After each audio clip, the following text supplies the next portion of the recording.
इसके आगे आप चर्चा करेंगे हम इसके बाद में, जिसका नाम आता है पृथ्वीराज चौहान तृतीय। इनको नाम तो सुनेड़ो ही उसी, पृथ्वीराज चौहान तृतीय।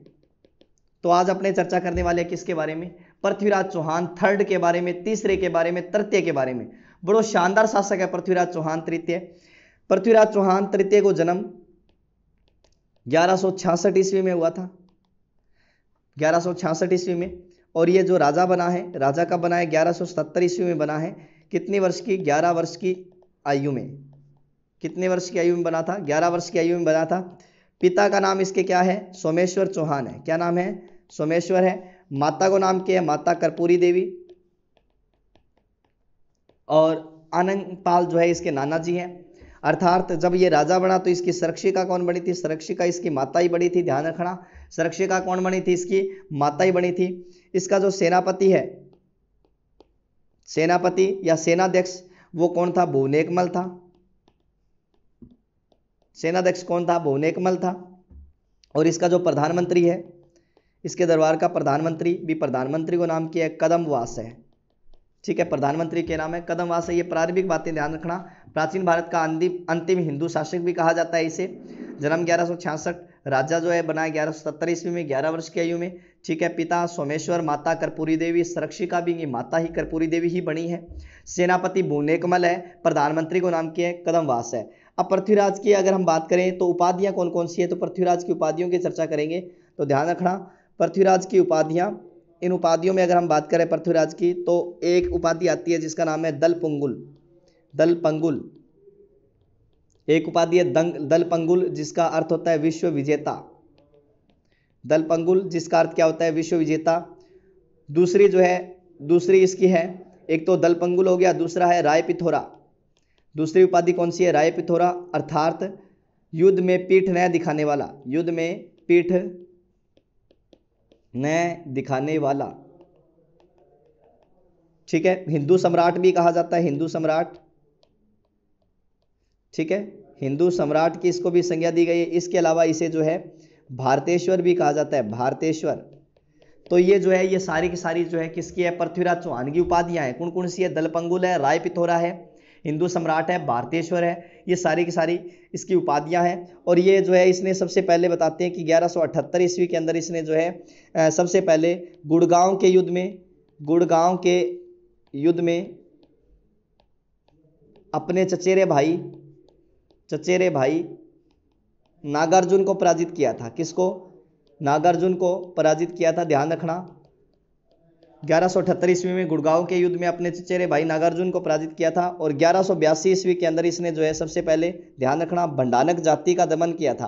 कौन सी जाति? भंडानक जाति का दमन किया। ऐसी जाति है जिकी आगे आगे सिरकण की आदत थी, आगे चल जे आगे चल जे आगे चल जे, कि यहाँ करके अपरली भूमि पर अधिकार कर लिया।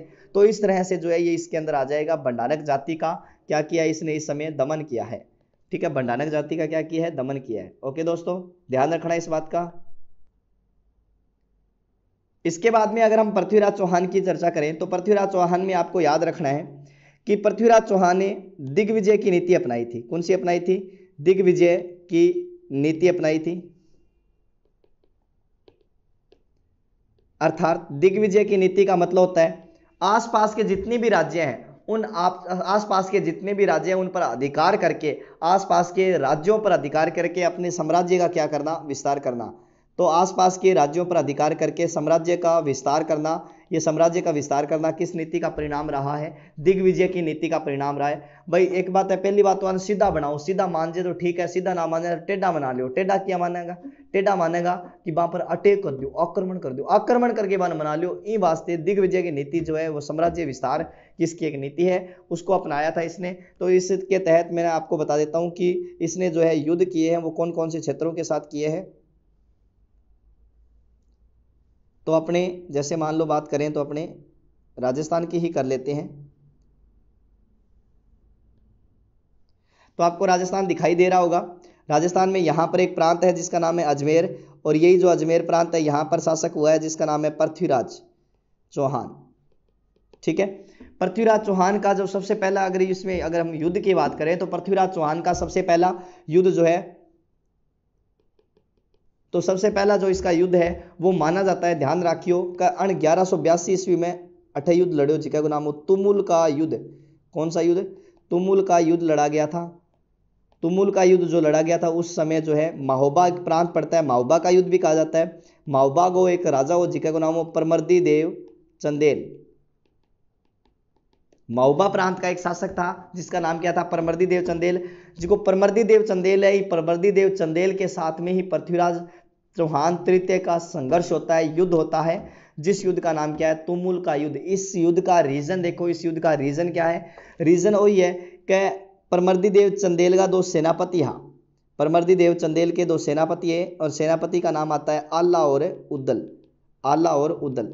अब बताओ कि आल्ला और उदल में आंग पिता का देड़ा बढ़िया बढ़िया घोड़ा, शानदार घोड़ा, बढ़िया नस्ल का घोड़ा, बताओ कि फारस का बढ़िया घोड़ा। तो ये जिका आल्ला और उदल के करो कि बे अश्व जी का है, आल्ला और उदल को परमर्दी देव चंदेल डिमांड करी कि भाई अश्व माना चाहिए, ठीक है।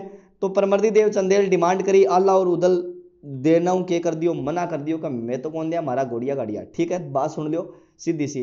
तब बतावा कि परमर्दी देव चंदेल आल्ला उदल नाराज हो गयो है, आल्ला उदल ने देश निकालो दे दियो और आल्ला उदल जी को चल पड़िया, कट्ठे चल गया कन्नौज के जयचंद गढ़वाल के दरबार में। तो युद्ध को देखो क्या कारण है? युद्ध को कारण वही है कि पृथ्वीराज का दिग्विजय की नीति के तहत कुछ सैनिक का घायल अवस्था में बे क्या है कि महोबा प्रांत में जाके कोई वन वगैरह में किया, मतलब जो आंगो पार्क वगैरह बनेड़ो पी पार्क में जाके ठहर जाए, ठीक है। पृथ्वीराज चौहान तृतीय के जो भी कुछ सैनिक थे, कुछ सैनिक क्या है कि पार्क वगैरह में जाकर ठहर जाते हैं। तो बताओ है कि अणपरमर्दी देव चंदेल के करो की हत्या करवा दी, ठीक है, हत्या करवा दी। तब इन बात को पता चलियो पृथ्वीराज ने, पृथ्वीराज के करो सेना चाल दी और सेना जी को नरेना जयपुर तक पहुंच गई। सेना जी को अठू अजमेर कटे पहुंच गई नरेना जयपुर। परमर्दी देव चंदेल ना ठा लाग्यो, आ गयो भाई अब तो आपनों की बननो ही कोनी। इन वास्ते परमर्दी देव चंदेल आल्ला और उदल ने बुलाण वास्ते पत्र लिखे। आल्ला उदल ने कहा दबा दबा जो अटैक होने लाग रही है। आल्ला उदल भी रिप्लाई कर दियो व्हाट्सएप पर वापस। आल्ला उदल के भाई अब मैं के कर सका, थे तो मैंने देश निकालो दे दियो, मैं करा के हम तो नहीं आएंगे किसी भी हालत में। तब बताते हैं परमर्दी देव चंदेल ने एक पुनः पत्र लिखा जिसमें लिखा कि आप अपनी मातृभूमि की रक्षा के लिए, मातृभूमि एक तरह की मातृभूमि को अनुवादो देगे, वास्तव देगे कि हम वापस बुला लियो कि आल्ला और उदल बतावे कि आल्ला और उदल जब एक सागर लड़ता नहीं तो पूरी दुनिया के अंदर भी कोई पराजित करना को नहीं हो, पूरी दुनिया में कोई पराजित करना को नहीं हो। अब बतावे कि पृथ्वीराज रंग बीच में 1182 ईस्वी के अंदर तुमुल को युद्ध हो। अरे तुमुल का युद्ध के अंदर क्या है कि आल्ला और उदल कुछ कहते हैं कि वीरगति को प्राप्त हो गए थे, कुछ कहते हैं अपनी मौत मारे गए थे। जैसा भी है भी आल्ला और उदल या फिर परमर्दी देव चंदेल इस युद्ध में क्या हो जाता है? पराजित हो जाता है, ठीक है। वीर सेनानायक जो है ये दोनों जो है पराजित हो जाते हैं, वीरगति को प्राप्त हो जाती हैं, ठीक है। अब क्या है कि विजय के बाद में अब विजय प्राप्त हो जाती है और इस समय लड़ते हुए आल्ला और उदल को क्या है कि जगनिक नाम के एक कवि ने देखा था। किसने देखा? जगनिक नाम के एक कवि ने देखा था। जगनिक ने कहा था कि 12 वर्ष कुकर जी है, 13 वर्ष सियार, वर्ष 18 क्षत्रिय जी है, बाकी जीवन धिकार। का 12 साल तक जो है कुतियो जीवे, ठीक है, 13 वर्ष उम्र जी के सियार की वर, एक राजपूत योद्धा जी को है वो 18 साल का योद्धा के युवा की तरह लड़े, बाकी भी वो जीवन धिकार ही है। तो इन तरह की है कि परमर्दी देव चंदेल वगैरह हम बतावे कि हथियार वगैरह घेर दिया, हथियार गिरा दिया। परमर्दी देव चंदेल 1182 में तुमुल का युद्ध में क्यों हो गयो? पराजित हो गयो। और ये तुमुल का युद्ध किस किस के बीच में? पृथ्वीराज और किसके बीच में? परमर्दी देव चंदेल के बीच में लड़ा गया था 1182 ईस्वी के अंदर। और इस युद्ध में ये पृथ्वीराज विजयी रहे हैं। पृथ्वीराज ने पंजूराय नामक अधिकारी को कहा, पंजूराय को महोबा का अधिकारी बनाया था। पंजूराय को महोबा का अधिकारी बनाया था। किसने बनाया था? पंजूराय को महोबा का अधिकारी किसने बनाया था? पृथ्वीराज ने बनाया था। तो सारों पहलो जी को है, पहलो तो 1182 में भंडारकों को दमन करो। 1182 में इसने क्या किया? भंडारकों का दमन किया। और 1182 में इनको तुमुल या महोबा को युद्ध लड़े गयो। किंग साल लड़े गयो? परमर्दी देव चंदेल, परमर्दी देव चंदेल, परमर्दी देव चंदेल, परमर्दी देव चंदेल। याद रखियो तुमुल को युद्ध, तुमुल को युद्ध। एक बार जीके के अंदर प्रश्न भी आयो कि चंदेल शासक कौन था पृथ्वीराज के समय में? तो परमर्दी देव चंदेल है, ठीक है। दूसरो युद्ध हुआ है गुजरात का राजा भीमदेव संग। कौन सा युद्ध हुआ है? गुजरात के शासक भीमदेव के साथ में संघर्ष माना जाता है। इनके किसके साथ माना जाता है? तो गुजरात के शासक भीमदेव के साथ में इनका संघर्ष माना जाता है, ठीक है। 1184 में गुजरात है, गुजरात को राजा जो है भीमदेव सेकंड है, भीमदेव सेकंड है। और भीमदेव सेकंड के समय में जो संघर्ष माना जाता है, युद्ध माना जाता है, उस युद्ध का जो है दोनों पक्षों के बीच में 1184 में, कब हुआ था? 1184 ईस्वी में जो है अनिर्णायक युद्ध हुआ था। अभी युद्ध को रीजन के युद्ध को रीजन तो कई है। पहलो युद्ध को रीजन तो बतावे कि पृथ्वीराज जी को है, पृथ्वीराज चौहान जी को है, पृथ्वीराज चौहान के पिता की हत्या जी को है अण करी, कर्ण भीमदेव करी। पृथ्वीराज चौहान के पिता की हत्या, पृथ्वीराज के पिता की हत्या कर्ण करी, भीमदेव करी। पहलो रीजन तो है। दूसरो रीजन क्या है कि इन भीमदेव ने के श्रीकर्ण की आदत धीरे धीरे के आगे बढ़ गए आगे सीमा पर अधिकार कर लाग रहे हो। दूसरो रीजन तो है। तीसरो रीजन क्या है कि भीमदेव के 7 चचेरे भाइयों की हत्या, किसके? भीमदेव के 7 चचेरे भाइयों की हत्या, चचेरे भाइयों की हत्या कर्ण कर दी रे, कान्हा ने कर दी थी, कान्हा ने कर दी। ठीक है, भीमदेव के 7 चचेरे भाइयों की हत्या जो है पृथ्वीराज के चाचा कान्हा ने कर दी थी। 7 चचेरा भाइया ने मार दिया कान्हा। अब कान्हा 7 चचेरा भाइया ने मार दिया तो आगे तो गढ़ में आनी आगे गढ़ में फांसी। और इनको अलावा जी को चौथो और महत्वपूर्ण जी को रीजन है, वो चौथो और महत्वपूर्ण रीजन वो है कि आबू है। आबू में सलख राजा था, इसकी पुत्री थी जिसका नाम था इंछिनी। तो जी की सलख की पुत्री इंछिनी ही। अब सारों तकड़ो रोड़ो ओ पड़ी है राजस्थान में, अठे के रोड़ो पड़ी है कि गुजरात को भीमदेव द्वितीय के इंछनी प्रेम करतो, के करतो? प्रेम करतो। लेकिन इंछनी जी को है किंग और के प्रेम में ही पागली, किंग प्रेम में? पृथ्वीराज के। इंछनी क्यों प्रेम करती? पृथ्वीराज। अरे इंछनी प्रेम कौन करतो? गुजरात को राजा भीमदेव सेकंड। अब गुजरात को राजा भीमदेव सेकंड इंछनी प्रेम करतो और इन्हें जी को है पृथ्वीराज जी को है पृथ्वीराज प्रेम कौन करती? इंछनी। अब इंग कारण की है अंग वजह फेर लफड़ो पड़ गयो, लफड़ो बहुत खतरनाक पड़ो। अब तकड़ो लफड़ो पड़ गयो, आपस में लड़ पड़िया एक तरह। ठीक है, वही रीजन है। कुछ कहते हैं कि पृथ्वीराज चौहान तृतीय ने जो है इस भीमदेव को मार दिया था, भीमदेव द्वितीय को। कुछ इतिहासकार कहते हैं कि दोनों के बीच में 1187 ईस्वी में संधि हो गई थी। संधि के कारण जो है ये आपस में बच गए थे, किसी प्रकार की कोई हत्या वगैरह यहाँ पर नहीं हुई है। ये बात कौन लिखता है? तो ये बात लिखने वाले कौन है? तो ये इतिहासकार लिखते हैं। कुछ कहते हैं अपने ही मौत मारा गया था, कुछ कहते हैं मार देते हैं। ठीक है, तो ये अलग अलग कारण है। एक कारण की एक मैंने आपको बताया है कि ये अपने किस में चलेगा, ये दिग्विजय की नीति के अंदर साम्राज्य विस्तार। 1182 में तुमुल का युद्ध है और 1184 के अंदर अनिर्णायक युद्ध लड़ा गया था भीमदेव और पृथ्वीराज के बीच में। पृथ्वीराज के बीच में मतलब कोई का मार दिया, लेकिन कोई का बच विजय। कौन मारा? आपकी मौत ही मर्जी है। ठीक है, तो आगे अगर हम बात करें इसके आगे, तो इसके आगे महत्वपूर्ण बातें आपको इस चीज का ध्यान रखना है। इसके अलावा जो है इसका युद्ध जो है पृथ्वीराज का युद्ध माना जाता है। ठीक है, कहां के शासक? कन्नौज के राजा, कन्नौज के शासक जयचंद गहड़वाल के बीच में वर्सेस सामने कौन है? पृथ्वीराज चौहान थर्ड, तीसरो पृथ्वीराज चौहान तीसरो। तो इनके साथ में ये इसका युद्ध माना जाता है। देखो इस युद्ध में क्या हुआ था, सबसे पहले अपने चर्चा कर लेते हैं इस युद्ध के बारे में। ठीक है, तो मैं राजस्थान को छोटो सो नक्शो बना दूं, ज्यादा बड़ो कौन बनाऊंगा, छोटो सो बना सी।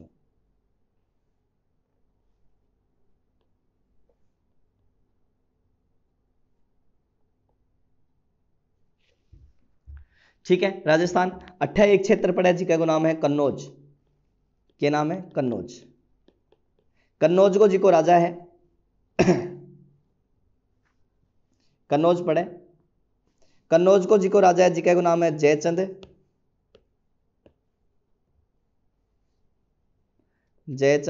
गहड़वाल। कन्नौज को राजा के है जयचंद गहड़वाल। 8 अजमेर पड़े, अजमेर को कौन हो ही गयो? पृथ्वीराज। देखो रीजन तो कई है, इनका राजनीतिक कारण ही है। राजनीतिक कारण है तो उनकी चर्चा कर लेते हैं अपने कौन कौन से महत्वपूर्ण कारण रहे दोनों के बीच में संघर्ष का।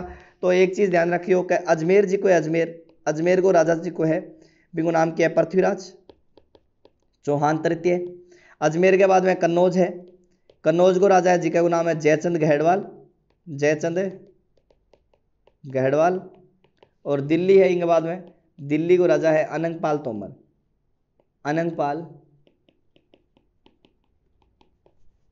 तोमर। ठीक है, अनंगपाल तोमर। अजमेर को पृथ्वीराज तृतीय, कन्नौज को जयचंद गहड़वाल और दिल्ली को किया है अनंगपाल तोमर। तो बताओ एक है अनंगपाल तोमर के दो छोरी, अनंगपाल तोमर की कितनी छोरी? दो छोरी। पहली को छोरी को नाम हो कर्पूरी देवी, के नाम हो कर्पूरी। दूसरी को इतिहासकार नाम था को नहीं, एक्स वाई कुछ भी रख लो। एक कर्पूरी देवी जी को, कर्पूरी देवी को बेटे को नाम के हो, पुत्र था जिसका नाम था पृथ्वीराज तृतीय। और जी क्या दूसरी छोरी जी की नाम हो एक्स, जी के बेटे को के नाम हो, पुत्र का क्या नाम था? जयचंद गढ़वाल। बस वही लफड़ा है, दोनों को दोनों जी का है मासिर बेटा भाई है। कौन कौन है? कन्नौज को जयचंद गढ़वाल और अजमेर को पृथ्वीराज तृतीय। ठीक है, तो इन तरह की मैंने आपको यहां पर बताया ये पूरी पूरी राम कहानी किस तरह से। अब आगे हम सुनेंगे, बात सुनेंगे। देखो तो यहां पर देखो अनंगपाल तोमर है, अनंगपाल तोमर की जो है पुत्री है कर्पूरी देवी, एक एक्स है। मैंने आपको बताया है कि इसका पुत्र जयचंद गढ़वाल है और इसका जो है पुत्र पृथ्वीराज चौहान तृतीय है। क्या हुआ कि अनंगपाल तोमर है, अनंगपाल तोमर का कोई उत्तराधिकारी को नहीं, अनंगपाल तोमर के किसी प्रकार का कोई उत्तराधिकारी नहीं है। अब भाई अनंगपाल तोमर का उत्तराधिकारी को नहीं, तो इनको रीजन क्यों हो? अब क्यों हो कि ये जो है ये बड़ा दोहित्र है, कौन? जयचंद गढ़वाल। अब अनंगपाल तोमर के कोई उत्तराधिकारी नहीं है, इसीलिए ये दिल्ली की राजगद्दी सौंपना चाहता है किसको? पृथ्वीराज को। लेकिन बड़ो दोई तो कौन है? जयचंद गढ़वाल है। बड़ो जयचंद गढ़वाल है, छोटो कौन है? अजमेर को पृथ्वीराज चौहान तृतीय है। तो अनंगपाल तोमर कह रहे कि आप गए जी की गद्दी राजगद्दी है नहीं, बा राजगद्दी किन दे दिया? पृथ्वीराज चौहान तृतीय दे दिया। किन दे दिया? पृथ्वीराज चौहान। भाई तू दिल्ली को राजा बने, जयचंद गढ़वाल नहीं बनना चाहिए। जयचंद गढ़वाल जो है वो राजा नहीं बनेगा। अब इन बातों के नाराज हो जाए, क्योंकि बड़ो दोई तो कौन है? जयचंद है। तो राजगद्दी किन देनी चाहिए? जयचंद गढ़वाल ने देनी चाहिए। लेकिन आ दे किन दी राजगद्दी? दे दी किने? पृथ्वीराज ने। तो पहलो रीजन तो आ दोनों के बीच में लड़ाई को वही है कि राजगद्दी अनंगपाल तोमर देनी की नहीं, पृथ्वीराज ने जयचंद ने देनी, और दे किन दी? पृथ्वीराज ने दे दी। पहलो रीजन हो। दूसरो जी को रीजन है जयचंद की एक लड़की थी, जयचंद की लड़की थी एक, ठीक है, जिसका नाम था संयोगिता। अब भाई जयचंद की लड़की संयोगिता, संयोगिता प्रेम कर लाग जाए कौन है? पृथ्वीराज।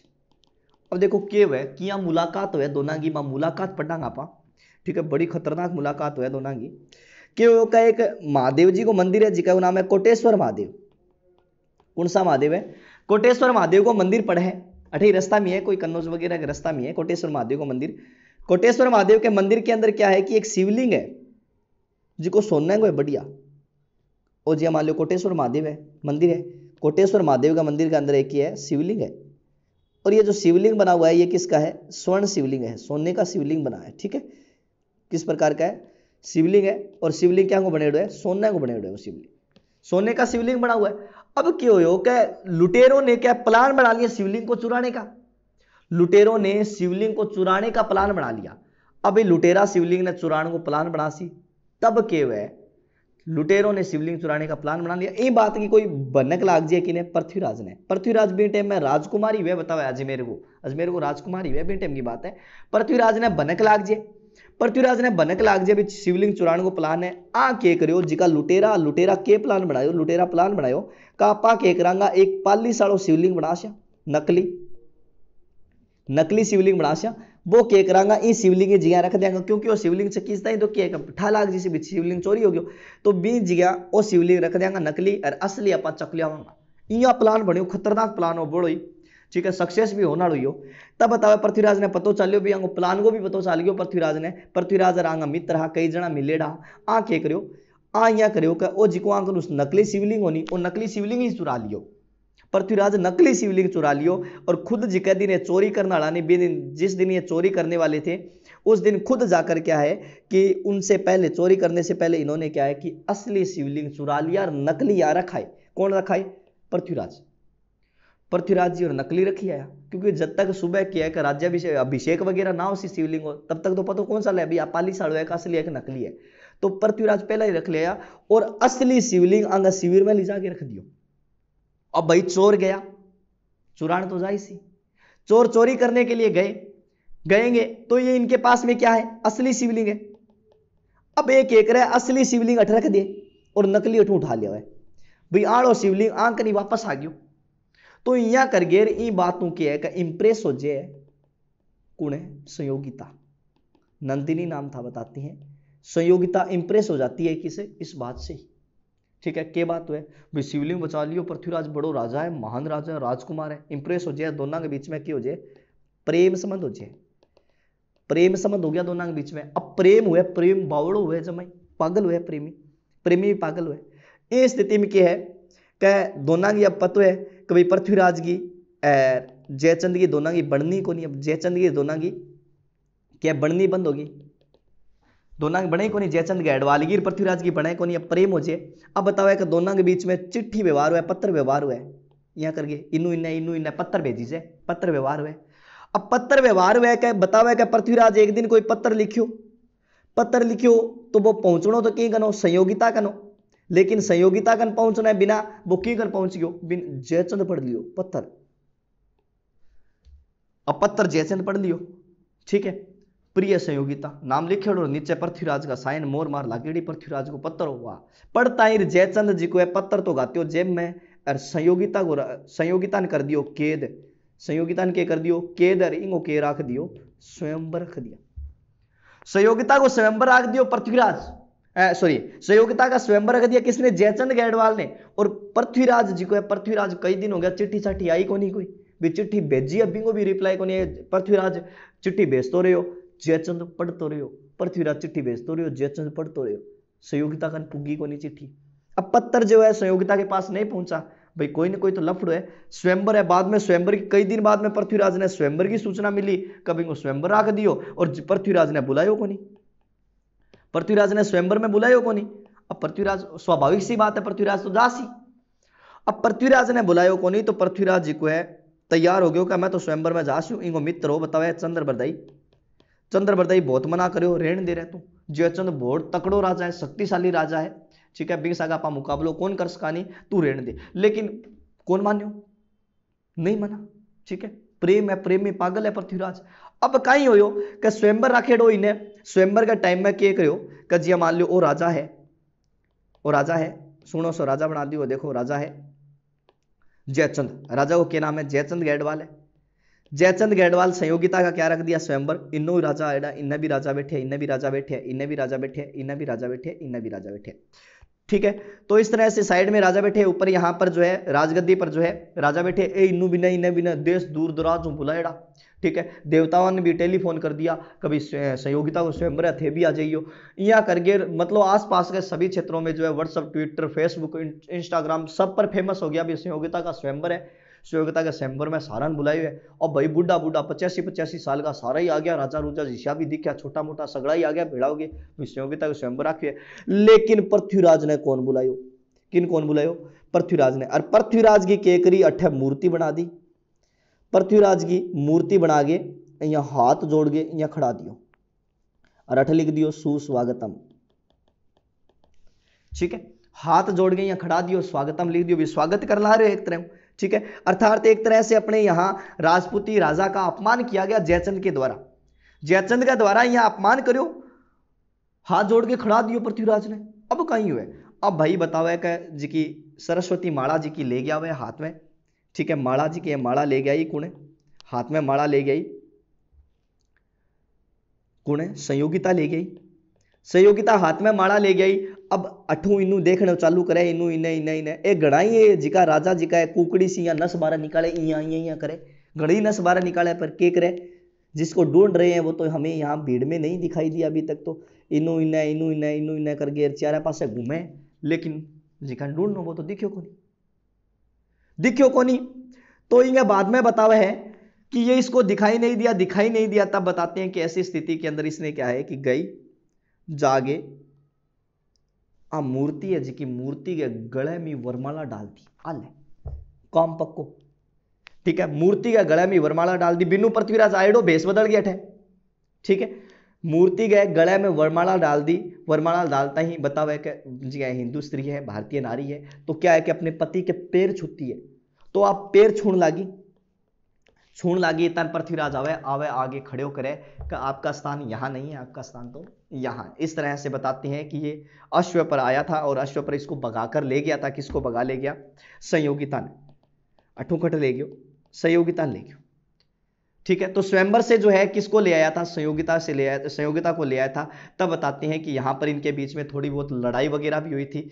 जयचंद जो है, जयचंद की सेना के साथ में पृथ्वीराज को युद्ध भी करना पड़ा था, संघर्ष भी करना पड़ा था, और बड़ो खतरनाक युद्ध भी करियो बतावे इन बाद में। लेकिन जिया तिया करके जो है इन कटे लिए हो दिल्ली लिए, संयोगिता के लिए दिल्ली ला गए, इनके कर लियो संयोगिता के साथ दिल्ली लाकर इसने जो है कौन सा विवाह कर लिया था, तो गंधर्व विवाह कर लिया था। कौन सा विवाह कर लिया, गंधर्व विवाह। गंधर्व विवाह हुआ है, कौन सा विवाह, प्रेम विवाह।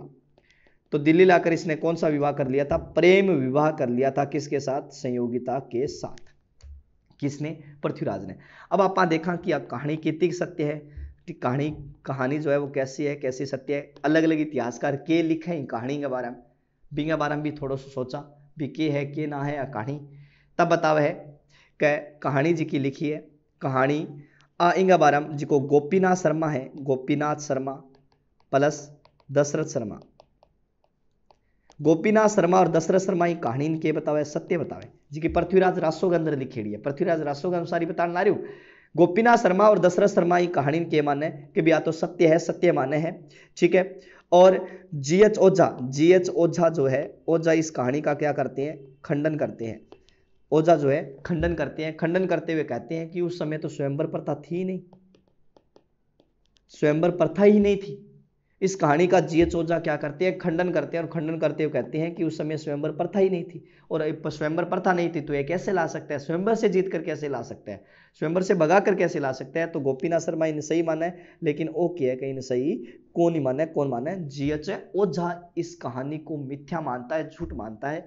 तो ये कुछ कथन है जो भी आपको ध्यान रखने हैं, ध्यान रखना इस बात का। तो यहाँ पर जो है आप बताते हैं कि आसपास के क्षेत्र जो है वो आसपास के क्षेत्र जीत लिए, इसने अधिकार कर लिए उन क्षेत्रों पर। लेकिन अब मेन बात जी की ठहरेगी, मेन बात के ही बारेगी है, मोहम्मद गोरी के साथ पृथ्वीराज का युद्ध लड़ा जाएगा। बहुत खतरनाक संघर्ष जो है वो मोहम्मद गोरी के साथ होगा। मोहम्मद गोरी के साथ जो युद्ध या संघर्ष होता है वो किसका होगा, पृथ्वीराज चौहान का होगा। गोरी आएगा, आने के बाद बठिंडा को जीते, और किस तरह से तराइन के मैदान में इनके बीच में युद्ध होते हैं। इस युद्ध की अपने जो है कल चर्चा करने वाले हैं। लास्ट के अंदर हमने लास्ट क्लास में पृथ्वीराज चौहान इसका जो है जयचंद गहडवाल जो कन्नौज का शासक था उसके साथ संघर्ष, और छोटी मोटी उनकी राम कहानी तो क्या थी, वो संयोगिता की कहानी थी, वो पढ़ी थी। उसके बारे में मैंने आपको बताया था कि कौन कौन उस बात को सत्य मानता है, असत्य मानता है, उसके बारे में मैंने आपको बताया। अब इसके बाद में आगे हम चर्चा करने वाले हैं पृथ्वीराज चौहान जो है, और पृथ्वीराज चौहान का मोहम्मद गोरी के साथ जो संघर्ष हुआ है उसकी चर्चा करने वाले हैं अपने। इसमें अपने सबसे पहले देखेंगे, उसको आपको ध्यान में रखना है कि मोहम्मद गोरी, क्या नाम आता है, मोहम्मद गोरी। मोहम्मद गोरी कह दो चाहे शहाबुद्दीन गोरी कह दो, क्या नाम हो, शहाबुद्दीन गोरी, ठीक है। तो एक गजनी का शासक था मोहम्मद गोरी या शहाबुद्दीन गोरी, शहाबुद्दीन गोरी, ठीक है। कहाँ का राजा है ये, गजनी का राजा है, अफगानिस्तान में जो पड़ता है, गजनी का शासक है। इसने क्या है कि इसका जो सर्वप्रथम भारत पर आक्रमण हुआ था, सर्वप्रथम जो भारत पर आक्रमण हुआ था वो 1178 ईस्वी में हुआ था। कहाँ पर हुआ था, गुजरात पर। कहाँ हुआ, गुजरात पर आक्रमण हुआ था, जहाँ उस समय जो वहाँ का शासक जो है वो भीमदेवी था, ठीक है। उस समय जो है यहाँ पर 1178 में इसका क्या हुआ है, आक्रमण। अनहिलवाड़ा का युद्ध माना जाता है, कौन सा, अनहिलवाड़ा का युद्ध। भीमदेव सेकंड ही है भाई, ठीक है। अनहिलवाड़ा का युद्ध, मूलराज भी कह सकते हो आप, मैं यहाँ पर चलो भीमदेव ही नाम लिख देता हूँ, भीमदेव सेकंड, ठीक है। अनहिलवाड़ा का युद्ध माना जाता है। इसके साथ ये जो है इस संघर्ष हुआ था, ये पहला इसका आक्रमण था, ठीक है। और इस जो है भीमदेव ने इस अनहिलवाड़ा के युद्ध में मोहम्मद गोरी को क्या कर दिया था, पराजित कर दिया। ये बात हमने जो है आज हम चर्चा कर ली है पहली बार में भी। जो है मोहम्मद गोरी और पृथ्वीराज के बीच में जिका युद्ध हो सी भाई, युद्ध में यूं पहला भी मोहम्मद गोरी के पृथ्वीराज भारत पर आक्रमण करे हुए है, तो वो करे हुए है, ठीक है। इसके बाद की आगे की कहानी अब हम पढ़ते हैं कि क्या हुआ, कि जैसे मैं आपको बताता हूँ एक भारत के नक्शे के जरिए। भाई भारत को बनाना तो आवे को नहीं, क्योंकि भारत की ज़्यादा जरूरत पड़े को नहीं अपन, ठीक है। लेकिन फिर भी चलो देख लूँ, मैं थोड़ा सा ट्राई करके देख लूँ कि ठा बनी जे। चलो बन तो गयो, टेढ़ो मेढ़ो जिया भी है, बन गयो, ठीक है। क्या हुआ कि एक क्षेत्र में आपको यहाँ पर बता देता हूँ कि यहाँ पर, क्योंकि अब तो पृथ्वीराज दिल्ली को राजा है, राजा किया बड़े हो, मैं थाने बता ही दियो। दिल्ली का शासक कौन है, पृथ्वीराज चौहान है, पृथ्वीराज चौहान, ठीक है। और एक यहीं पर ही इसी समय जो है यहाँ पर एक क्षेत्र पड़ता है जिसका नाम है बठिंडा। क्या नाम है, बठिंडा। बठिंडा या इनके जो तबर हिंद, कौन सा क्षेत्र है, तबर हिंद। अब मोहम्मद गोरी क्या किया, मोहम्मद गोरी जो है, गोरी कहाँ से आया है, गजनी से आया है। गोरी कहाँ से आया है, गजनी से आया है। मोहम्मद गोरी ने जो है ये गजनी से आया है। इस मोहम्मद गोरी ने सबसे पहले तो मैंने आपको बताया 1178 में इसने किस पर आक्रमण किया था, गुजरात पर। गुजरात का जो भीमदेव द्वितीय था वो इसमें जो है भीमदेव द्वितीय ने गुजरात के भीमदेव सेकंड ने इसको पराजित कर दिया था। पहला ही आक्रमण है ये, लेकिन अंग हो तो 1184 में हो पृथ्वीराज और भीमदेव को तो, लेकिन वो यूं पहले ही आक्रमण कर दियो भाई, गोरी को पहलो आक्रमण है कार्य। ठीक है, मोहम्मद गोरी जो है भारत पर आक्रमण करने वाला तीसरा तुर्की आक्रमणकारी है, ये भी ध्यान रखना। तीसरा तुर्की आक्रमणकारी है, भारत पर आक्रमण करने वाला तीसरा तुर्की आक्रमणकारी, जिसमें नाम आता है किसका, मोहम्मद गोरी का। मोहम्मद गोरी भारत पर आक्रमण करने वाला तीसरा तुर्की आक्रमणकारी है, वेरी इंपॉर्टेंट। मोहम्मद गोरी भारत पर आक्रमण करने वाला तीसरा। पहलो है सुबतगीन, क्या नाम है, सुबतगीन। और ये जो सुबतगीन पहला आक्रमणकारी है, इसने 986 में अटैक किया था। कब किया है, 986 ईस्वी में अटैक किया था। पंजाब का शासक था जयपाल। कहां का राजा, ये पंजाब। इस पंजाब के राजा जयपाल पर अटैक किया। दूसरा है महमूद गजनवी, जिसके बारे में आपको बता ही चुका हूं, जिसने 1001 ईस्वी में दूसरा तुर्की आक्रमणकारी ये है। और तीसरा तुर्की आक्रमणकारियों में नाम आता है किसका, मोहम्मद गोरी का। ठीक है, मोहम्मद गोरी का। अब इसने आने के बाद में क्या हुआ कि युद्ध का जो कारण क्या माना जाता है कि इसने पृथ्वीराज के साथ युद्ध लड़ा था। किसने, मोहम्मद गोरी ने पृथ्वीराज के साथ युद्ध लड़ा था। युद्ध का नाम आपको पता ही है क्या है, तराइन का प्रथम युद्ध है। तराइन का पहला युद्ध है, कब है, 1191 ईस्वी के अंदर है, लड़ाई गया। इस युद्ध का कारण ये है, देखो कारण बता देता हूं मैं आपको, कि ये जो मोहम्मद गोरी है, कौन है, मोहम्मद गोरी। ये मोहम्मद गोरी क्या करेगा कि पृथ्वीराज द्वारा जो है तबर हिंद पर अधिकार कर काजी जियाउद्दीन को पराजित कर दिया गया था वहां पर। ठीक है, उसको बंदी बना लिया गया था, बाद में उसे रिहा भी कर दिया गया था। अब ये आपको पता है तबर हिंद या जो बठिंडा है, ये बठिंडा किसके अधिकार में है, पृथ्वीराज के अधिकार में। भी पृथ्वीराज के करो बठिंडा पर पहले ही अधिकार कर लियो। अब इस मोहम्मद गोरी ने क्या किया, ठीक है, इस मोहम्मद गोरी ने क्या किया, मोहम्मद जो गोरी है, जो गजनी का राजा है, इसने क्या किया, इस तबर हिंद पर क्या कर लिया, अधिकार कर लिया। मोहम्मद गोरी ने क्या कर लिया, तबर हिंद पर अधिकार कर लिया। अब भाई तबर हिंद पर अधिकार कर लियो, जिनके कारण पृथ्वीराज चौहान और मोहम्मद गोरी के बीच में युद्ध हुआ, बहुत खतरनाक युद्ध हुआ, जिस युद्ध का नाम क्या आता है, तराइन का प्रथम युद्ध सन 1191 ईस्वी। कौन सा युद्ध आता है, तराइन का पहला युद्ध 1191 ईस्वी। यही रीजन माना जाता है इस युद्ध का। अब अपने मैदान में चलते हैं, कौन से मैदान में, तराइन के मैदान में। देखो तराइन का प्रथम युद्ध 1191 ईस्वी। और ये जो 1191 में तराइन का प्रथम युद्ध लड़ा गया है, किस किस के बीच में, पृथ्वीराज चौहान और वर्सेस मोहम्मद गोरी। ठीक है, करनाल जिला हरियाणा में पड़ता है। तराइन का मैदान कहाँ है, करनाल हरियाणा के अंदर है, करनाल हरियाणा में है। ठीक है ना, हरियाणा, करनाल हरियाणा में है।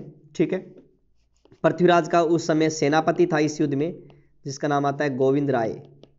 सेनापतियों के नाम हो गोविंद राय।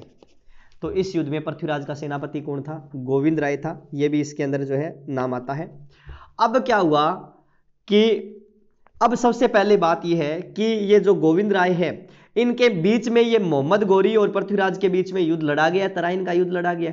इस तराइन के युद्ध में क्या हुआ कि अब पृथ्वीराज मोहम्मद गोरी के बीच में संघर्ष हुआ, जिसमें सबसे पहले मोहम्मद गोरी ने गोविंद राय को क्या कर दिया, घायल कर दिया। इनके मारे मुंह पर मुख को ले तोड़ दिया, 2 दांत तोड़ दिया। ठीक है, गोविंद राय, ठीक है, मोहम्मद गोरी ने गोविंद राय को पराजित कर दिया। पराजित तो नहीं हुआ, मतलब घायल कर दियो एक बार। फिर गोविंद राय ने रीस आई, गोविंद राय ने गुस्सा हो, गोविंद राय अब कड़ा किंग टेकी मोहम्मद गोरी गए। ठीक है, सलाइगर की दी 3-4-1, मुसड़ की, मुसड़ जानोगे, हाँ, बिंगी दी 3-4-1। मोहम्मद गोरी युद्ध छोड़ के क्यों गयो, भाग गयो।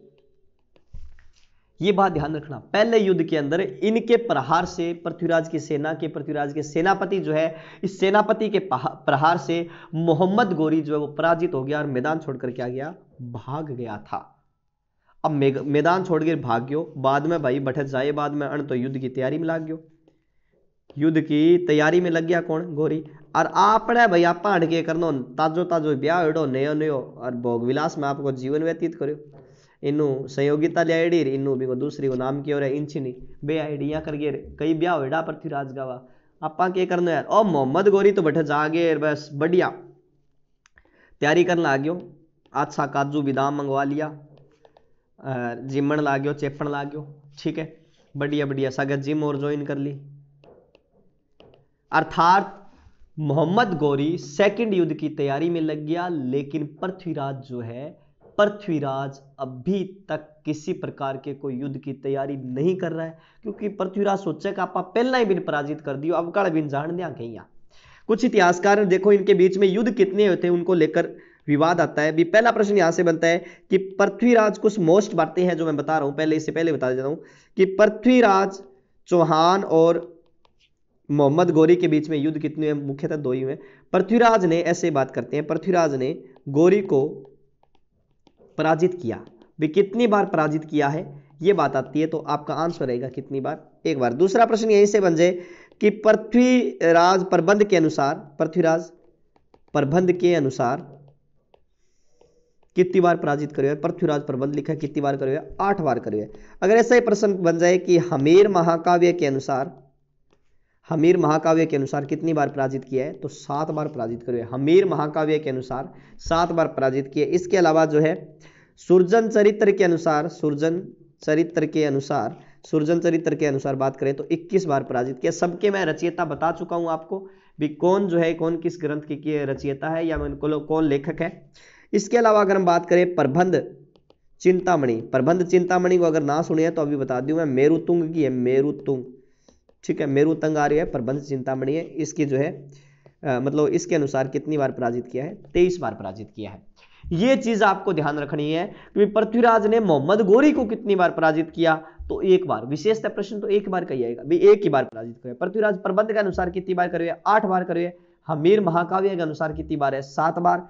सुरजन चरित्र के अनुसार 21 बार, प्रबंध चिंतामणि के अनुसार 23 बार पराजित करे। कितनी बार करे, 23 बार। तो पहला युद्ध है, पहले युद्ध में यही रीजन है। दूसरा युद्ध, अब बात करते हैं हम तराइन के सेकंड युद्ध की, तो मैं हेडिंग डाल देता हूं, तराइन का द्वितीय युद्ध, तराइन का द्वितीय युद्ध। भी इस युद्ध में क्या हुआ, कैसे क्या हुआ, तो उसकी राम कहानी की हम चर्चा करते हैं। तराइन के दूसरे युद्ध में क्या हुआ था, ठीक है। ये बात आपको विशेषतः ध्यान रखनी है कि पहले युद्ध में मोहम्मद गौरी पराजित हो गया और पृथ्वीराज तो क्या बिजी हो गयो भोग विलास में, लेकिन मोहम्मद गौरी के कर लाग्यो, तैयारी करने लाग्यो। तराइन का दूसरा युद्ध अर्थात 1100, वही मैदान है, 1100 कितना आ जाएगा सन इसका, 1192 ईस्वी। कितना सन आ जाएगा, 1192 ईस्वी।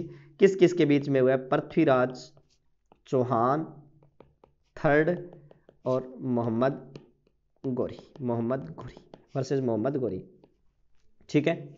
और इस युद्ध में बताते हैं कि गौरी 1,20,000 सेना लेकर आया था। कितने आया था, ठीक है। और पृथ्वीराज के पास बताते हैं कि 3 लाख सेना थी। लेकिन युद्ध के एक युद्ध आपकी स्थितियों भटक गयो, ये भी तो है ना, युद्ध अपनी स्थिति से भटक गया।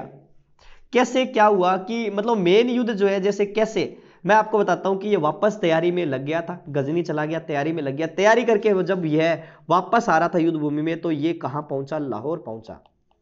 कहां पहुंचा, लाहौर। लाहौर आगे अण के करो, पृथ्वीराज के कन्ने आपको एक दूत भेजियो, जिको राजस्थान में भेजोगे वो पहलो दूत है, विदेशी दूत है। पृथ्वीराज कन्ने एक दूत भेजो, कौन, गजनी का राजा मोहम्मद गौरी। लाहौर पहुंचने के बाद इसने एक दूत भेजा जिसका नाम था किवाम उल मुल्क। किवाम उल मुल्क को किसके पास भेजा, पृथ्वीराज के पास भेजा, ठीक है। और ये कहलवाकर भेजा कि पृथ्वीराज जो है, पृथ्वीराज के पास भेजा, पृथ्वीराज को ये कहलवाकर भेजा कि बिन जागे कह दे तू मेरी क्या कर ले, अधीनता स्वीकार कर ले, अधीनता स्वीकार कर ले। पृथ्वीराज नहीं माना, पृथ्वीराज नहीं माना। फिर एक दूत और भेजो, मोहम्मद गौरी या साबुद्दीन गौरी ने पृथ्वीराज के पास में पहला दूत तो ये भेजा, दूसरा भेजा था रुकनुद्दीन हमजा को। किसको भेजा, रुकनुद्दीन हमजा को भेजा। दोनों ही ध्यान रखना है, पहला जो है इसने भेजा किवाम उल मुल्क को, दूसरा भेजा था रुकनुद्दीन हमजा को।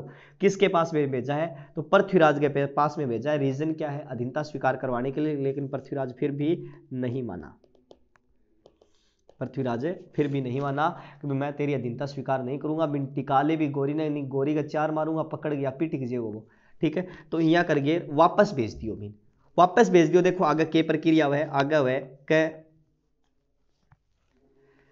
कुछ इतिहासकार ये लिखते हैं कि मैं आगे आपके जो है चर्चा करते हैं अपने, थोड़ा सा ध्यान रखना कि इतिहासकार क्या लिखते हैं, क्या राम कहानी बनती है इनकी, उसके बारे में देखते हैं कि सबसे पहले क्या हुआ यहाँ पर।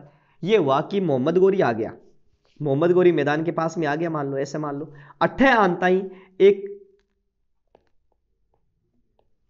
कथन आवे कि मिनहाज उस सिराज,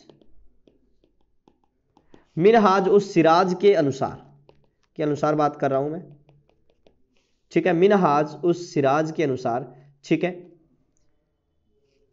मिनहाज उस सिराज के अनुसार कि इनका जो है वो युद्ध हुआ था बठिंडा और सिरसा के बीच में, बठिंडा और सिरसा के बीच में युद्ध हुआ था। लेकिन इससे पूर्व मैं आपको एक बात बता दूं कि रुकनुद्दीन हमजा को जो भेजा गया था, अब कहा कि मैं युद्ध में interest, I am not interested in the war, कि मोहम्मद गोरी जो है वो गोरी क्या कह रहा है, देखो मोहम्मद गोरी कह रहा है कि मैं युद्ध में जो है युद्ध नहीं चाहता, तो क्या चाहता हूं, मैं संधि चाहता हूं। युद्ध नहीं चाहता, मैं संधि चाहता हूं, संधि करना चाहता हूं आपसे, भाई संधि को प्रस्ताव फिर भेजूंगा सामने, ठीक है। मैंने आपको बताया था कि सबसे पहले तराइन के दूसरे युद्ध में इनके बीच में हुआ है कि वाम उल मुल्क को पहले भेजा है, फिर रुकनुद्दीन हमजा को भेजा है, बाद में एक कथन जी को है, और चलो आप बाद में देख लेंगे थोड़ा सा मिनहाज उस सिराज अड़ो, ठीक है। भी इसके बीच में बठिंडा और सिरसा के मध्य जो है युद्ध हुआ था जिसमें पृथ्वीराज पकड़ा गया था, ऐसा भी कुछ आता है उल्लेख। मोहम्मद गोरी, ठीक है, गोरी ने अपना एक दूत भेजा किसके पास में, अब भेजा है पृथ्वीराज के पास में, किसके लिए भी, मैं तो संधि करना चाहूँ, I am not interested in the war, मैं जो है युद्ध में विश्वास नहीं करता। अब ऐसी स्थिति में क्या हुआ कि पृथ्वीराज तो बेचारा पहले ही आपने ढीला डाला, युद्ध की तैयारी तो आप पहले ही कौन करी, अब के ज्यादा कर ले श्या, तो ये वास्ते पृथ्वीराज किसी प्रकार की कोई भी युद्ध की तैयारी नहीं की, अपना जीवन जो भोगविलास में पहले व्यतीत कर रहा है वैसे ही धीरे धीरे चलने दिया। अब भाई तराइन का मैदान जी मान लो, तराइन को मैदान है, तराइन है, तराइन का मैदान है, तराइन के मैदान में इन्हें पृथ्वीराज का शिविर लगेड़ा है, ठीक है, इन्हें गोरी का शिविर में लगेड़ा है मान लो, ठीक है। भाई दिन का संधि तो हो ही जानी है, पृथ्वीराज तो ही सोचा है, पृथ्वीराज बोलो साइड में, पृथ्वीराज तो बताओ राजमेला तक उठ गए वापस, ठीक है। अब ऐसी स्थिति के अंदर क्या हुआ कि अब मोहम्मद गोरी रातों रात प्लान बनायो, प्लान के बनायो का आप ये सेना चार भागा बांट लियो, इन्नू इन्नू, एक इन्हें लगा दी, एक इन्हें लगा दी, भी रातों रात ही जो है इसने पूरी की पूरी अपनी सेना जो है पृथ्वीराज के शिविर के चारों ओर लगा दी, अर्थात चारों ओर घेर लिया पृथ्वीराज की शिविर को। किसने घेर लिया, मोहम्मद गोरी ने घेर लिया, मोहम्मद गोरी की सेना ने पृथ्वीराज के शिविर को चारों ओर घेर लिया। अब भाई 1192 ईस्वी की बात है, अब बी टाइम में दिन का जिया ही पृथ्वीराज का सैनिक उठा, उड़ता ही गोरी की सेना के कर दियो पृथ्वीराज की सेना पर अटैक कर दियो, चारों तरफ धावो बोल दियो इन्नू इन्ने। अब भाई दिन का सैनिकान बेचारा 100 काम हुए, अब बिना दिन का लोटो संभाले, हथियार तलवार संभाले, अब के करे तो बेचारा का समझ में और को नहीं के करा के ना करा, चारों साइड में अटैक हो गया है। अचानक ही बतावे कि पृथ्वीराज जी को है, पृथ्वीराज जी की सेना है बा एक तरह थोड़ी थोड़ी धराशायी होने लगी, फिर भी किया ने किया करके सगड़ा सगड़ा कौन सा मैदान में पहुंच गया, तराइन का मैदान में पहुंच गया, इन्हों खबर पहुंच गई कि पृथ्वीराज का। अब पृथ्वीराज को बताओ है कि घोड़ा था, उसका नाम था, इसका अश्व जो था उसका नाम था नाट्यराज, नाट्यराज, ठीक है, माफी चाहता हूं, नाट्यराज नाट्यरंभा, इसके अश्व का क्या नाम है, नाट्यरंभा, अश्व का नाम था नाट्य रंबा। ओ भाई बीच में डांस कर लाग्यो, DANC डांस कर लाग्यो, नाचन लाग्यो, क्या बताओ पृथ्वीराज पहुंच कौन पायो, तो ये कई रीजन बतावे। अब जिया भी हो सारा का सारा मैदान में पहुंच गया, थोड़ा बहुत संघर्ष हो, संघर्ष तो अब क्या होना है, पृथ्वीराज की सेना तो पहला ही धराशायी हो रही बटे, रीजन मैंने आपको बताया, अचानक से संधि का प्रस्ताव रख कर ही उसने अटैक कर दिया, ठीक है। तो तभी मैंने अब आपको मिनहाज उस सिराज का जो कथन बताया था कि इसको जो है बठिंडा प्लस सिरसा इन दोनों के बीच में जो है पकड़ कर पृथ्वीराज को क्या कर दिया गया था, मार दिया गया था। ऐसा कौन लिखता है, मिनहाज उस सिराज लिखता है, ठीक है। हाँ, और विद जो है इस तरह से आपको ध्यान रखना। और हमीर महाकाव्य क्या लिखता है, हमीर महाकाव्य के अनुसार पृथ्वीराज को कैद करवा कर मारा गया था, पृथ्वीराज को कैद करवा कर मारा गया। कई रीजन आवे, अब हमीर महाकाव्य के पृथ्वीराज को कैद करवा कर मार दिया गया, बठिंडा और सिरसा के निकट मीना और सिराज के बठिंडा और सिरसा के बीच में इन्हें पकड़ के मार दियो, ठीक है। पृथ्वीराज प्रबंध क्या लिखता है, पृथ्वीराज प्रबंध लिखता है कि पृथ्वीराज को जो है मोहम्मद गोरी ने क्या कर लिया, किडनैप कर लिया, मतलब उसको बंदी बना लिया। मोहम्मद गौरी ने पृथ्वीराज को क्या कर लिया, बंदी बना लिया, और अजमेर के अंदर ही जो है इसे एक कैद कर लिया। यह देखो क्या लिखता है भी, अजमेर में जैसे यहां पर जो है पृथ्वीराज को कैद कर लिया गया, इस तरह से पृथ्वीराज को कैद कर लिया। अजमेर में यहां मोहम्मद गोरी राज दरबार लगाया करता था, यहां मोहम्मद गोरी सामने राज दरबार लगाया करता, सामने किसको कैद कर रखा था, पृथ्वीराज को कैद कर रखा था। पृथ्वीराज जो है, पृथ्वीराज बताते हैं कि पृथ्वीराज ने गोरी को मारने का प्लान बनाया, तो ऐसी स्थिति के अंदर मोहम्मद गोरी ने क्या किया, पृथ्वीराज की हत्या करवा दी और खड्डा खुदवाकर उसके अंदर इसको बूर दिया, दफन कर दिया। इस तरह की जो अलग अलग कहानियां मिलती है हमें। इसके अलावा मैं आपको बताता हूं पृथ्वीराज रासो के अनुसार, पृथ्वीराज रासो में क्या लिखा हुआ है। तो according to the Prithviraj Raso, इसमें लिखा हुआ है कि मोहम्मद गोरी ने पृथ्वीराज को कैद कर लिया और पृथ्वीराज को कैद करके कहां ले गया, गजनी ले गया। मोहम्मद गोरी पृथ्वीराज को कैद करके कहां ले गया, गजनी ले गया, और गजनी ले जाने के बाद में वहां पर ऐसे जो है जेल में बंद कर दिया। इस तरह से जेल में बंद कर दिया मोहम्मद गोरी ने, किसको, पृथ्वीराज को। और ये बेचारों बीच में पृथ्वीराज ने जेल में बंद कर दियो। बाद में 3-4 दिन तक भोजन वगैरह कौन दियो। बाद में अचानक ही जैसे बताते हैं कि ये पृथ्वीराज जो है भोजन नहीं खा रहा था, इसीलिए जो है गोरी स्वयं जाता है भोजन के लिए उसके पास लेकर, कल जीम ले। अब बतावे कि पृथ्वीराज बिल्कुल यहाँ सामने, यहाँ जिया मैं देखने ला रही हूँ थारे कने बाडो बाडो बिया वो सामने देखा बिल्कुल पृथ्वीराज गोरी गए। गोरी बार बार कह रहे आंखें नीची कर ले। पृथ्वीराज का कौन करूं, गोरी फिर बोला कि आंखें नीची कर ले। पृथ्वीराज का सिर कट सके, लेकिन आंखें नीची कौन है, सिर झुक कौन सके सामने। जब बतावे क्या पक्की बात है कौन झुका है, कि नहीं झुकेगा। तब बताते हैं कि पृथ्वीराज का जो है, पृथ्वीराज को अंधा करवा दिया किसने, मोहम्मद गोरी ने। इस तरह की जो है ये कहानियां जो है वो किस में लिखी गई है, पृथ्वीराज रासो में लिखी गई है। ठीक है, पृथ्वीराज रासो में लिखी गई है ये ऐसी कहानियां। ठीक है, मोहम्मद गोरी को जो है क्या कर लिया, मोहम्मद गोरी ने जो है पृथ्वीराज को अंधा करवा दिया। अब इस बात का पता किसको चला, चंद्रबरदाई को चला। चंद्रबरदाई क्या करता है, जाता है किसके पास, किससे मिलने के लिए, पृथ्वीराज के पास मिलने के लिए जाता है, गजनी जाता है। अब बताओ कि जी टाइम में अब चंद्रबरदाई जान लागे, बी टाइम में आपको जी को ग्रंथ है पृथ्वीराज रासो। पृथ्वीराज रासो ओ किन सौंप के जाओगे, जलहण ने। पुस्तक दे जलहण चले नृपकाज, अर्थात पुस्तक जो है अपने पुत्र दत्तक पुत्र जलहण को देकर जो है राजा की काज संवारने के लिए चल दिए हैं। तो इस तरह से जो है ये चंद्रबरदाई मिलना जाता है। कोई भी इतिहासकार, साहित्यकार, कोई भी व्यक्ति है, लेखक वगैरह है, जो भी है, संगीतकार है, उसको किसी भी राज्य में जाने पर किसी प्रकार की कोई पाबंदी नहीं होती है, किसी प्रकार की कोई रोक टोक नहीं होती है, जाता है। बताते हैं कि चंद्रबरदाई गजनी में जाकर किससे मिलता है, पृथ्वीराज से मिलता है। अब दोनों पृथ्वीराज चंद्रबरदाई मिले और चंद्रबरदाई प्लस पृथ्वीराज क्या करते हैं, चंद्रबरदाई प्लस पृथ्वीराज क्या करते हैं, मारने का प्लान बनाते हैं। किसे, मारने का PLAN प्लान बनाते हैं, किसे, मोहम्मद गोरी को।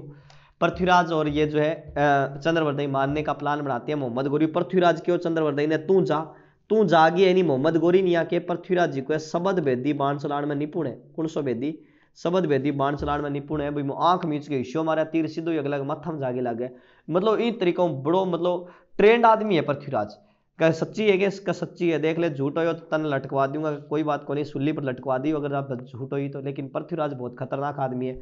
अब बतावा कि मोहम्मद गोरी रंग महल को आयोजन करो, बढ़िया तरीका यहाँ करके दरबार सजाया।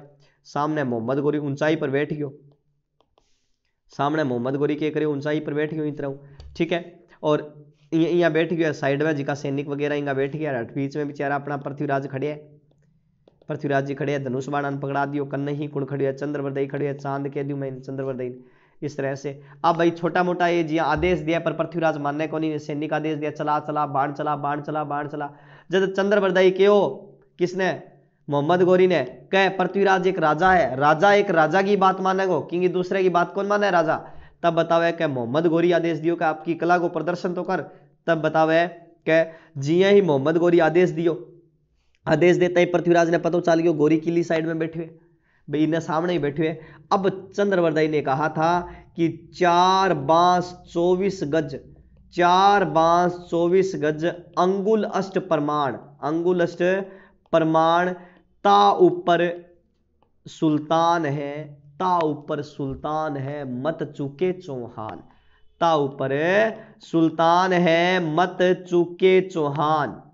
ये इसने कहा था कि 4 बांस, बांस में दूरी नापी है, यहाँ दूरी नापी है, 4 बांस 24 गज अंगुल अष्ट प्रमाण, ता ऊपर सुल्तान है चूकमती चौहान, इतो कहता ही भाई पृथ्वीराज के धनुष ओ निकलियो तीर सीधो जागे मोहम्मद गोरी का माथम अठे आल है। मोहम्मद गोरी भाई ऊपर बैठो आगे नीचे पड़ियो बड़न देनी सी पटाको बोलियो। ठीक है, तो इन तरह की है कि मोहम्मद गोरी की क्या कर दी गई, हत्या कर दी गई, जो पृथ्वीराज रासो लिखते हैं, लेकिन ये इस बात को कोई और स्वीकार ही नहीं करते हैं। ठीक है, कहते हैं कि मोहम्मद गोरी को तो 1206 में मरा था। मोहम्मद गोरी तो 1206 में मरा था। खोखरो वगैरह ने जो है यहाँ पर इसकी हत्या कर दी गई थी 1206 में, सिंध के क्षेत्र के अंदर मरा था, ऐसे भी मानते हैं। अब इसके बाद में पृथ्वीराज रासो लिखता है कि चंद्रबरदई ने जो है सबसे पहले पृथ्वीराज के छुरा भोंका, फिर खुद जो है छुरा भोंक कर क्या कर ली थी, आत्महत्या कर ली थी। ये बात जो है ये कौन लिखता है, पृथ्वीराज रासो लिखता है। अर्थात दोनों के लिए कहा जाता है एक थाल जन्म और एक थाल मरण। अर्थात पृथ्वीराज और जो क्या नाम है चंद्रबरदई, ये दोनों जो है इनके लिए कहा जाता है एक थाल जन्म एक थाल मरण। अर्थात एक ही दिन इनका जन्म हुआ था और एक ही दिन दोनों जो है वो मर गए थे। ये इन दोनों के बारे में कहा जाता है। अच्छे मित्र भी थे, ये सहयोगी भी रहे हैं। इनका बाद में बात को सहयोगिता बेरो चालियो, सहयोगिता तो बस बठे ही सिस्टम सगड़ो ही खराब हो गयो, सहयोगिता ही बतावे है कहीं गए वियोग में मर गई है। ठीक है ना, तो ये बात जो है ये बात कौन लिखता है, ये बात मैंने आपको बताया है पृथ्वीराज जो है रासो लिखता है। अब देखो पराजय के क्या कारण थे। पृथ्वीराज के तराइन के दूसरे युद्ध में पराजय के कारण। ठीक है, पहली बात तो देखो मतलब जीत गो की के कारण हो मोहम्मद गोरी पहले युद्ध में भाज गयो, लेकिन पृथ्वीराज के करो, पृथ्वीराज ने गोरी की भागती हुई सेना का पीछा नहीं किया, भागती सेना का पीछा नहीं किया, मोहम्मद गोरी की भागती हुई सेना का पीछा नहीं किया। ठीक है, और इसके बाद में बताते हैं पृथ्वीराज का सेनाध्यक्ष पृथ्वीराज का सेनाध्यक्ष था जिसका नाम था उदयराज। ठीक है, और ये जो है ये समय पर बताते हैं कि राजधानी से रवाना नहीं हुआ, टाइम से राजधानी से रवाना नहीं हुआ, ये जो है इसके पराजय का कारण हो सकता है। ठीक है, इसके अलावा जो है और इसका जो सेनापति था पृथ्वीराज का जिसका नाम था खांडेराव, जो बहुत खतरनाक सेनापति बताया जा रहा है, ये तराइन के दूसरे युद्ध में मारा गया था, तराइन के दूसरे युद्ध में मारा गया। और पृथ्वीराज चौहान का एक मंत्री था, मंत्री का नाम आता है सोमेश्वर प्लस प्रताप सिंह। ए जागे से गोरी की सेना मिल गया, गोरी की सेना से जाकर मिल गए थे। ठीक है, तो ये बातें हैं जो कुछ है जो है आपके सामने है। भी मंत्री है इसके जो है सोमेश्वर और प्रताप सिंह, किसके मंत्री है, दोनों के दोनों पृथ्वीराज चौहान के मंत्री है। दोनों के दोनों किसकी सेना से जाकर मिल गए थे, मोहम्मद गोरी की सेना से जाकर मिल गए थे। ठीक है, तो इस तरह से जो है ये इसके पराजय के कारण है। और पृथ्वीराज जो है तराइन के युद्धों के जो स्रोत की बात करें, तराइन के युद्धों की जानकारी कहाँ कहाँ से मिलती है, तो एक तो मिलती है पृथ्वीराज रासो से मिलती है, ताज उस मासिर से मिलती है, ताज उस मासिर हसीन निजामी ने लिखा था, और एक मिलती है तबकाते नासिरी, ये मिनहाज उस सिराज ने लिखी थी। मिनहाज उस सिराज जो मैंने आपको बताया ना उसमें भी जो है इसके बारे में जानकारी मिलती है। ठीक है, और डॉक्टर ध्यान रखना दशरथ शर्मा जो है, डॉक्टर दशरथ शर्मा पृथ्वीराज को सुयोग्य वह रहस्यमयी शासक मानते हैं या शासक कहा है। ठीक है, और पृथ्वीराज विजय के अंदर इस युद्ध का वर्णन नहीं मिलता है, यह भी ध्यान रखना। डॉक्टर दशरथ शर्मा ने पृथ्वीराज को सुयोग्य व रहस्यमयी शासक कहा है, यह भी आपको इस बात का भी ध्यान रखना है थोड़ा सा भी किस तरह से आपके जो है यहाँ से प्रश्न बनने वाले हैं वो मैंने आपको बताया है। इसके अलावा जो है मैं आपको बता देता हूँ, ठीक है ना, इसके अलावा आपको अगर पृथ्वीराज के बारे में कुछ याद रखना है तो देखना क्या याद रखना है। पृथ्वीराज चौहान, इसके बारे में इसके अलावा जो है क्या याद रखना है, पहला तो याद रखना है कि 1192 में मृत्यु हो गई थी। इसकी मृत्यु कहाँ हुई है, गजनी में हुई है। कहाँ हुई है, गजनी में हुई है। इसकी जो कुल आयु थी, कई बार पूछ लिया जाता है आयु कितने वर्ष की थी, 26 वर्ष की थी। ठीक है, तो इसकी छतरी जो है, छतरी कहाँ बनी हुई है, गजनी में बनी हुई है। गजनी अफगानिस्तान में पड़ता है, यहाँ बनी हुई है। ठीक है, इसका जो स्मारक है पृथ्वीराज का, स्मारक जो है वो कौन से दुर्ग में है, तराइन के स्मारक जो है वो कौन से दुर्ग में है, तारागढ़ दुर्ग में है। तारागढ़ दुर्ग जो है वो कहाँ पड़ता है, अजमेर में पड़ता है, यहाँ बना हुआ है, ठीक है। और तराइन के युद्ध का वर्णन ध्यान रखना, विस्तृत वर्णन जो है वो पृथ्वीराज रासो में भी मिलता है, लेकिन पृथ्वीराज विजय के अंदर तराइन के युद्ध का वर्णन नहीं है, ये मैंने आपको बता दिया। पृथ्वीराज की अगर दरबारी की बात करें तो दरबारी में आपके नाम आता है, मैंने आपको बताया था, एक तो जयानक बताया था, जिसने कौन सा ग्रंथ लिखा था, जयानक याद करो, पृथ्वीराज विजय कौन सा लिखा है, जयानक ने पृथ्वीराज विजय की रचना की है, पहला है। दूसरा जो है इसके दरबार का जिसका नाम है चंद्रबरदाई, जिसने जो है पृथ्वीराज रासो लिखा है, पृथ्वीराज रासो लिखा है। तीसरा जो है वो नाम आ जाता है वागीश्वर का, वागीश्वर। चौथा है जनार्दन का नाम आ जाता है, जनार्दन का नाम भी आ जाता है। विश्वरूप, विश्वरूप नाम भी आ जाता है। इसके अलावा जो है वो आ जाता है आशाधर, आशाधर। तो ये जो है ये सारे के सारे पृथ्वीराज के दरबारी कवि हैं, ठीक है। और आपको पता है कि जो पृथ्वीराज रासो है उसके बारे में बता देता हूँ, मैं आपको सीधा ही बता देता हूँ किसके बारे में, चंद्रबरदाई के बारे में। चंद्रबरदाई के लिए आपकी जो है क्या क्या प्रश्न बन सकते हैं, तो पहला प्रश्न बन सकता है इसका जो चंद्रबरदाई का जो जन्म है वो कब हुआ था, 1148 ईस्वी में हुआ था, ठीक है। कहाँ हुआ था, तो इसका जन्म कहाँ माना जाता है, लाहौर में माना जाता है। इसका जो वास्तविक नाम था चंद्रबरदाई का, वास्तविक नाम उसमें नाम आता है पृथ्वीभट्ट वल्लादी, पृथ्वीभट्ट वल्लादी इसका नाम था। और इसके अलावा पृथ्वीराज का दरबारी कवि है, ये आपको पता ही है, दरबारी मित्र भी है। और इसने जो है क्या कौन सा ग्रंथ लिखा था, पृथ्वीराज रासो लिखा था, जिसे राजस्थान के इतिहास में अर्ध प्रमाणिक ग्रंथ की रचना जो है ग्रंथ की संज्ञा दी गई है। पृथ्वीराज रासो को क्या कहा जाता है, अर्ध प्रमाणिक ग्रंथ की क्या दी गई है, संज्ञा दी गई है। पृथ्वीराज रासो को अर्ध प्रमाणिक ग्रंथ कहा जाता है। इसकी जो भाषा है, भाषा, ये भाषा पिंगल भाषा में लिखा गया है, अर्थात ब्रज मिश्रण है इस भाषा में, पृथ्वीराज पिंगल भाषा में। इसमें जो छंदों की संख्या, छंदों की संख्या 10,000 बताई जा रही है, ठीक है। और इसमें जो है तत्कालीन समय की, ध्यान रखना, तत्कालीन समय की 6 भाषाओं का वर्णन है, 6 भाषाओं का वर्णन मिलता है, तत्कालीन समय की 6 भाषाओं का वर्णन मिलता है। इसे पूरा किया था चंद्रबरदाई के दत्तक पुत्र किसने, जलहण ने, मैं आपको बता चुका हूं, ठीक है। इसके अंदर इस ग्रंथ में 69 सर्ग है, सर्ग मान लो एक तरह से, या इनको अध्याय कह लो, ठीक है, ये हैं। और ध्यान रखना चंद्रबरदाई की पुत्री का नाम क्या था, राजबाई था। चंद्रबरदाई की पुत्री का क्या नाम था, राजबाई था। चंद्रबरदाई की पुत्री का नाम क्या था, राजबाई था, ये भी ध्यान रखना।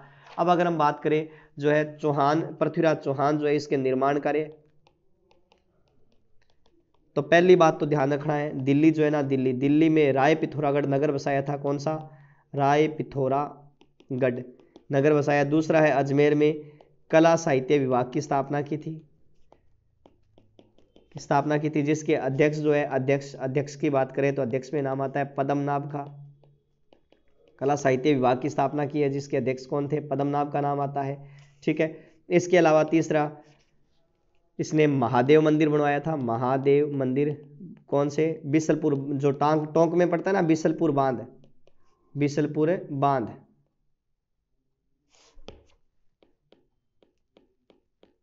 देखो दोबारा लिख देता हूं मैं इसको, महादेव मंदिर कहाँ, बिसलपुर बांध के किनारे, ठीक है, यहां पर है। और ध्यान रखना मोहम्मद गौरी के साथ, किसके साथ है, मोहम्मद, नोट लगा के लिख रहा हूं, मोहम्मद गौरी के साथ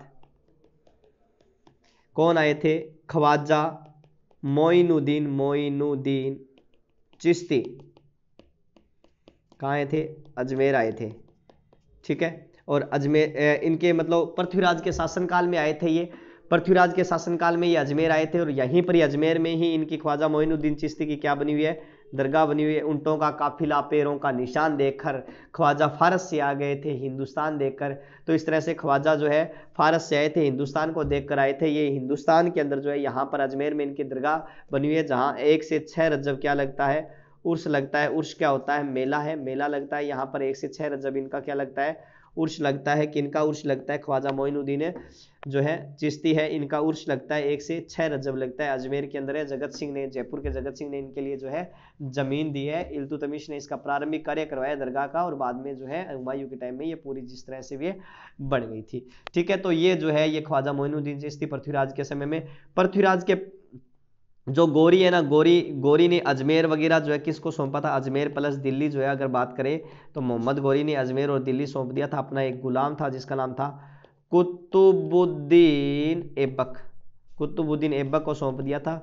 और इसी ऐबक ने जो है पृथ्वीराज के पुत्र गोविंद राज को, पृथ्वीराज के पुत्र गोविंद राज को जो है कौन सी जागीर प्रदान की थी, रणथंभौर जो है क्षेत्र देकर वहां का इसको क्या बना दिया था, राजा बना दिया था। मतलब ये जो है ये बातें जो है आपके पृथ्वीराज में आएगी। अंत में जो है पृथ्वीराज यहाँ पर क्या होता है, समाप्त होता है। पृथ्वीराज के बारे में जो भी मतलब महत्वपूर्ण बातें थी वो मैंने आपको बता दी है। पृथ्वीराज पहला सारों 1182 में बंडानका को दमन करो, 1182 में तुमुल को युद्ध हो, 1184 और 87 तक जिका युद्ध निर्णायक रहो, भीमदेव गुजरात का भीमदेव साका, गुजरात का भीमदेव साका हो। ठीक है, इनके अलावा कन्नौज जो है, कन्नौज के जयचंद गढ़वाल के साथ में संघर्ष हुआ था। रीजन जो है सहयोगिता मानी जाती है। दूसरा जो है राजगद्दी मानी जाती है। तीसरा जो है इसमें अगर हम बात करें तो महत्वपूर्ण बात की वो क्या है, 1191 में तराइन का पहला युद्ध है, फिर जो है 1192 में तराइन का दूसरा युद्ध है।